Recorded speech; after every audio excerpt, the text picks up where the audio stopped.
This is something I've been working on for a lifetime.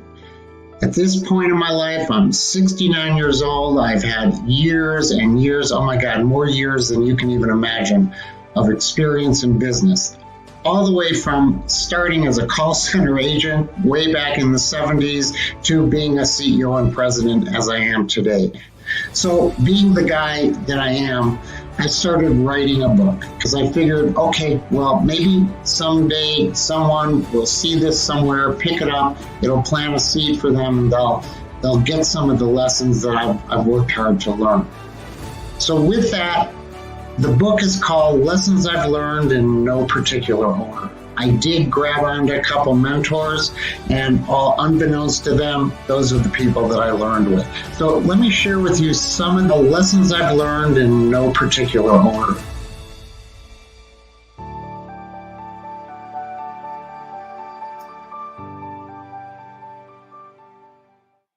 Hey everybody, it's Steve. How are you doing?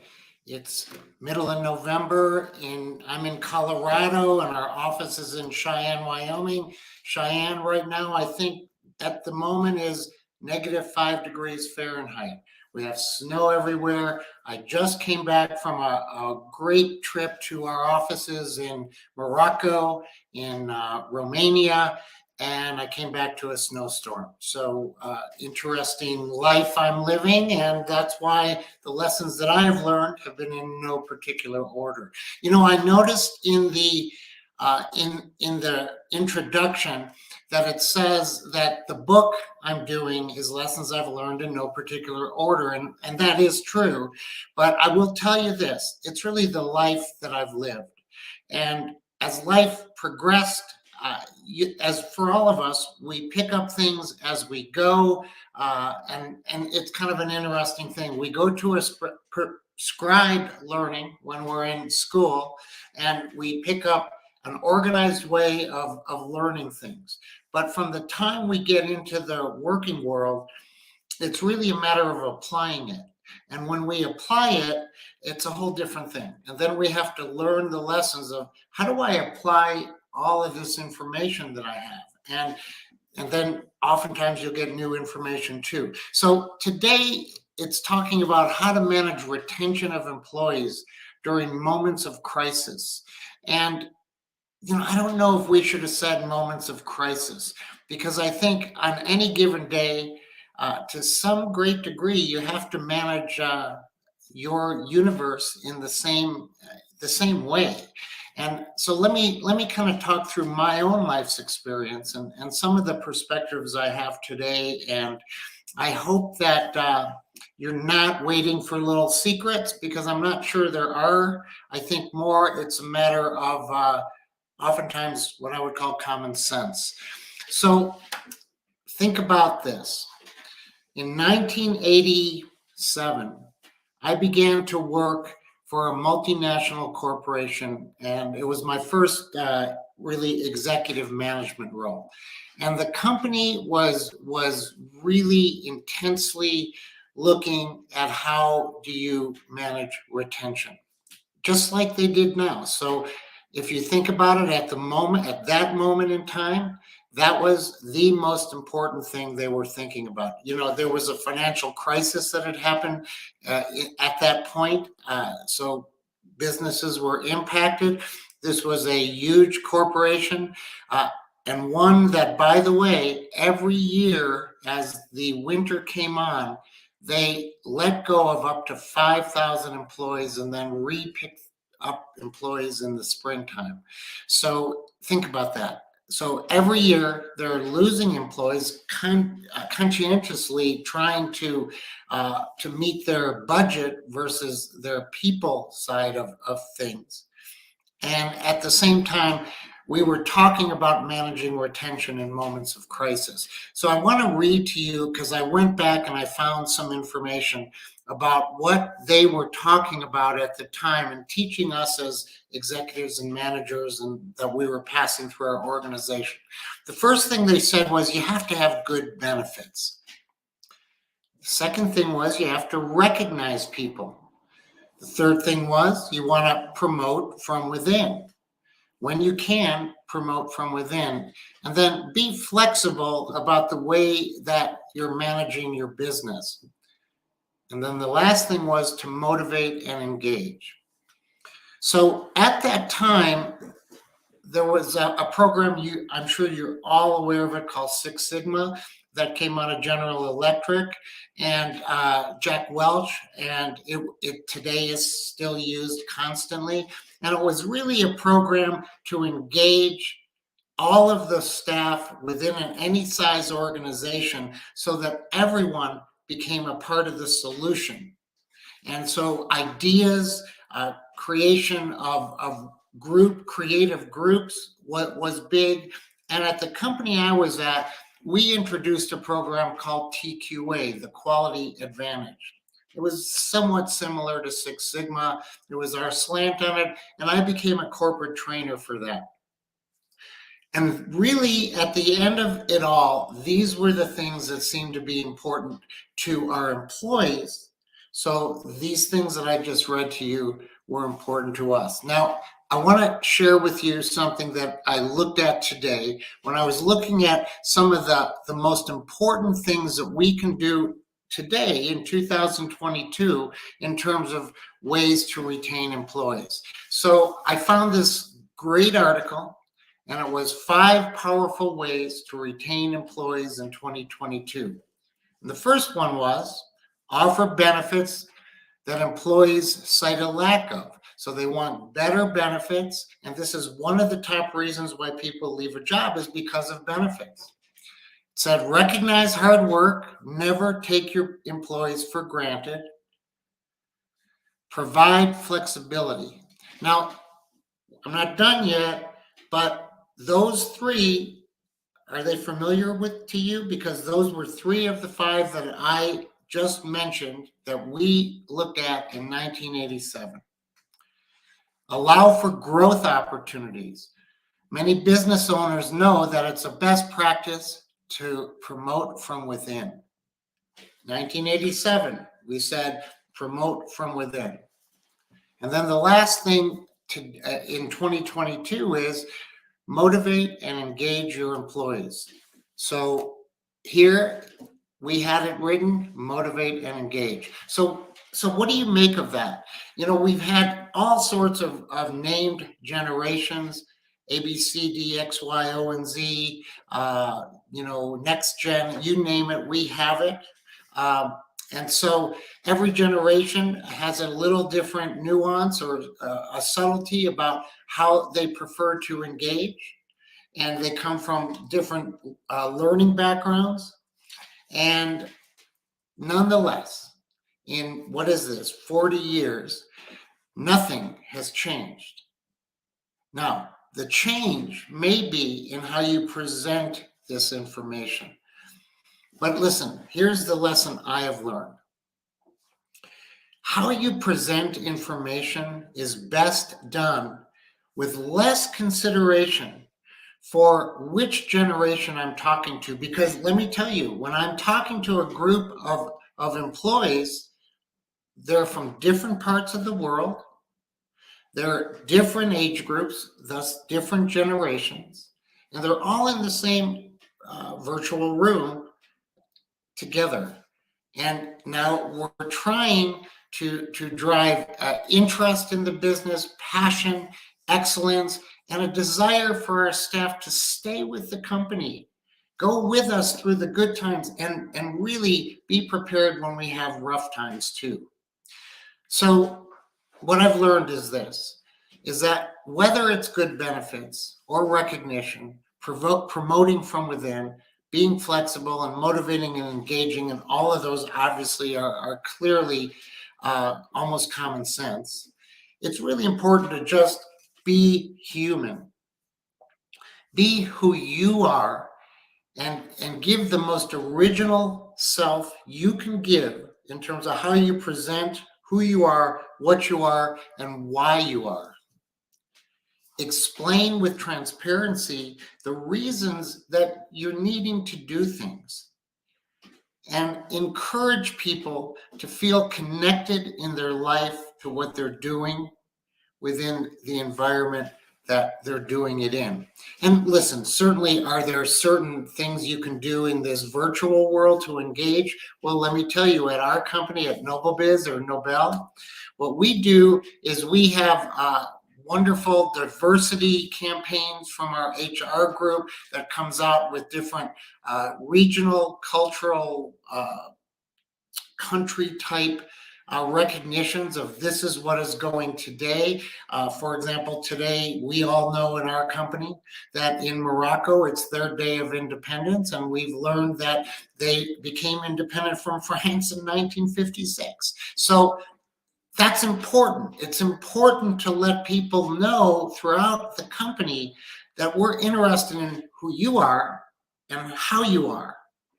And at the same time, the message from the company, it doesn't really change that much, as long as it's an honest message. And I have found that transparency is really a key to it. So when I truly examine what I want to share with the groups and what I don't, there's very little in terms of what I don't.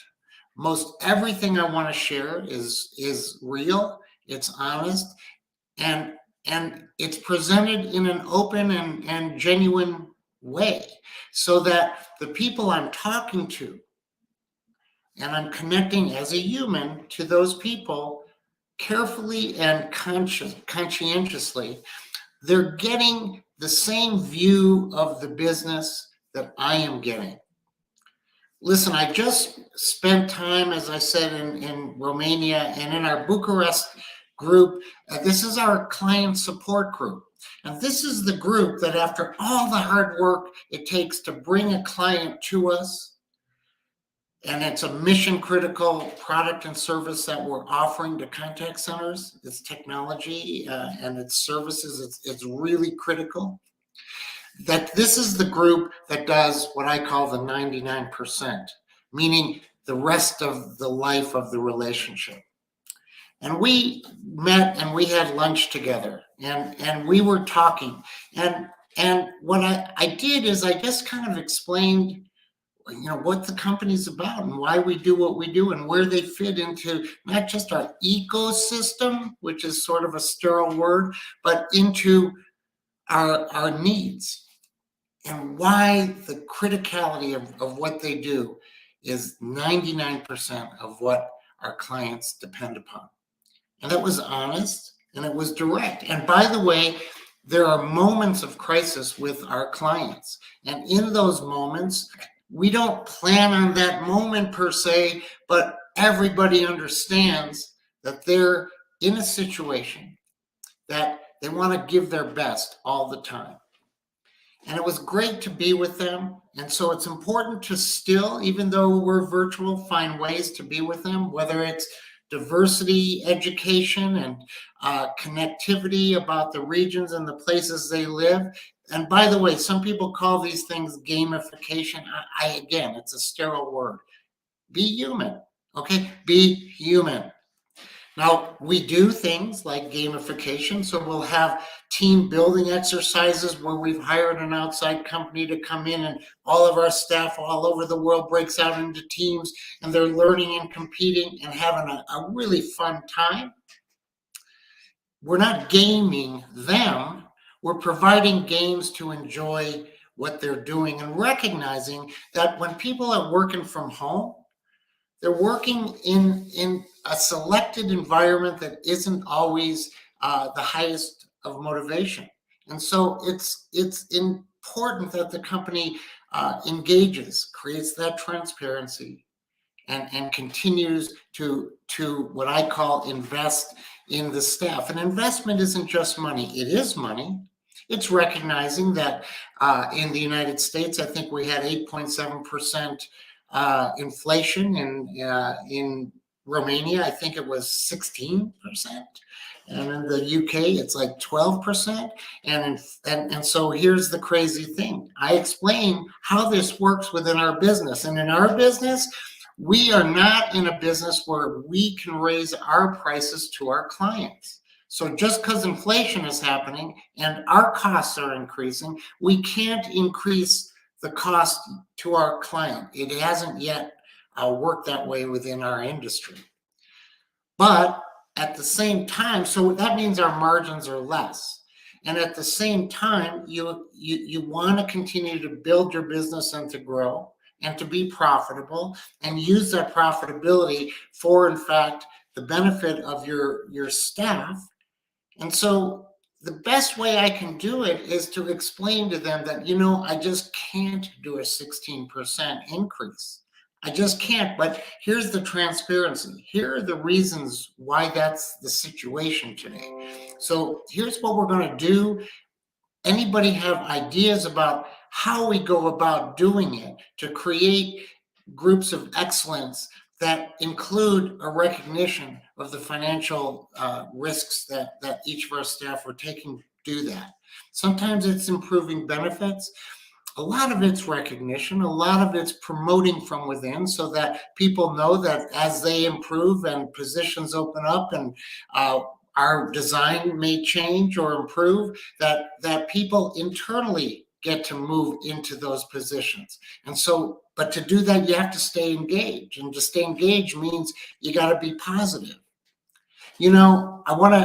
I'll go towards an ending, so I won't keep you too long.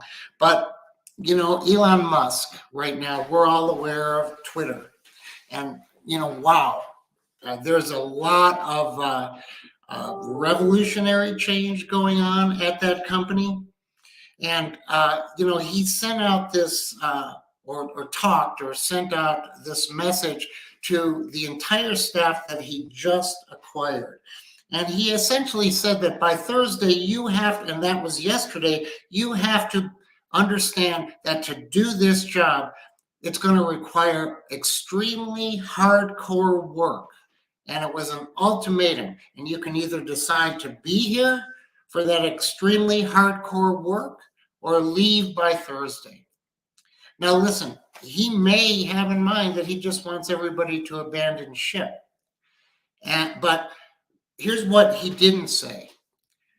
And here's the situation we're in and why we're in it and why we all have to invest in this and each other to get to where we need to go. And if you miss that whole piece, you're not going to retain your employees. And trust me, if I come out with a message that way today, even if his choice is he wants to lose his staff, by the way, which would risk his incredible ways, the customer base. Nonetheless, even if he wants that, do you want to go work for him next year when he thinks he's straightened out his problems? Because I don't. Because I know the next time that man is in a crisis, he's going to say, by Thursday, you need to decide if you're going to be extremely hardcore and work 24 hours a day, and maybe there's a benefit, but possibly not to you. So do you see the common sense here? Use your common sense, be human, be yourself, engage with people, be transparent, love what you do, and help people love what we do together. Okay, so listen, this is the last podcast, the 15th podcast of our first season of Lessons I've Learned. And we're going into next year now, and I'd love to hear from all of you telling me some questions that you have, because maybe we can go from lessons I've learned to questions I've heard that I can match the lessons I've learned as we go into next year. So January, I'm going to see you again. That means for the next month and a half, you don't have to come here every other week, and you can spend some time with your family in the mornings on a Friday, and you can go shovel that walk or lay in the sunshine, depending on where you live, and you can be safe and sound and enjoy your holidays, and let's take on the world. So with that, best to you, and have a great rest of 2022. I'll see you in 2023. Thanks a lot.